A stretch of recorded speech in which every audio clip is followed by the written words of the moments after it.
Isang 26 anyos na lalaki ang arestado ng mga tauhan ng Quezon City District Anti-Cybercrime Team dahil sa aktong pagbebenta ng financial account sa halagang 1,500 piso.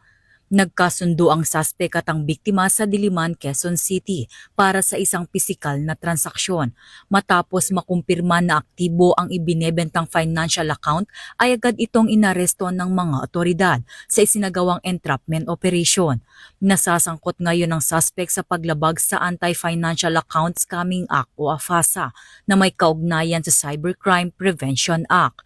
Kasalukuyan siyang nasa kustodiya ng QCDAC para sa karampatang dokumentasyon at tamang disposisyon ng kaso. Mula dito sa Campo Crame, ako ang inyong PNN correspondent, Patrolwoman Mary Grace Artizuela, nagbabalita para sa Police News Network, alagad ng batas, tagataguyod ng Balitang Pulis.